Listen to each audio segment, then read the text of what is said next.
এই হাসপাতালে কিছু দালাল চক্র আছে এবং কিছু নার্স আছে।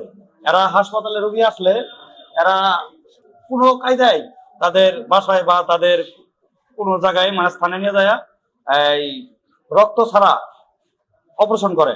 মানে আজকে যে অপারেশনটা হয়েছে এরকম একটা অপারেশন করবার গেলে মিনিমাম 2 ভাগ রক্ত রেডি রেখে অপারেশন করতে হয়।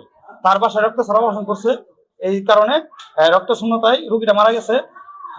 আমি চাই হাসপাতালের সিস্টেমটা সুন্দর হোক। এগুলো দালাল চক্র যারা আছে, এই অসাধু যেগুলো নার্স বা ডাক্তার আছে, আমি জোরে গলায় বলতেছি, তারা যেন সঠিক কাজটা হাসপাতাল আসে, রোগী আসলে যেন সঠিক এটা পা চিকিৎসাটা পা, আমি এই দাবি করি।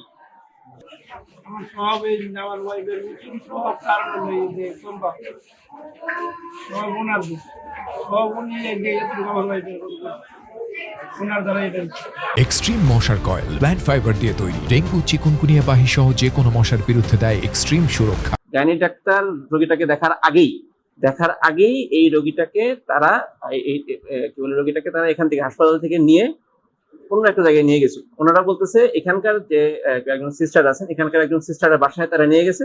সিস্টারের বাসায় নিয়ে যাওয়ার পরে রোগীটার যেহেতু এমনিতে আমরা বলি ইনকমপ্লিট অ্যাবর্শন সম্ভবত হয়েছিল, মানে রোগীটার মানে 2 মাস হওয়ার পরে বাচ্চা নষ্ট হয়ে গেছে।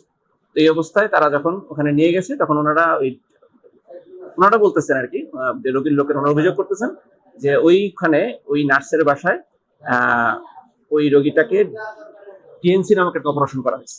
ডিএনসি করার পরবর্তীতে তারা ওই রোগীটাকে নিয়ে সেখান থেকে তারা তাদের বাসায় নিয়ে গেছেন। বাসায় যাওয়ার পরে আজকে সন্ধ্যা থেকে হঠাৎ করে তার আবার খুব বেশি রক্তপাত হওয়া শুরু হয়েছে। রক্তক্ষরণ হওয়ার পরবর্তীতে তারা ওখান থেকে খুব দ্রুত আমাদের এখানে হাসপাতালে নিয়ে আসছেন, কিন্তু এত বেশি রক্তক্ষরণ হয়েছে যে আসার আগেই রোগী সেখান থেকে আমরা যখন পাইছি তখন রোগী মারা গিয়েছে। আবাসিক মেডিকেল অফিসার যিনি স্যার আছেন, আমরা ওনার সাথে আলাপ করেছি এবং উনি আমাদের যে সম্মানিত সিভিল সার্জন আছেন এবং আমাদের হাসপাতালের যে সুপারিনটেন্ডেন্ট স্যার আছেন ওনার সাথে কথা বলেছেন।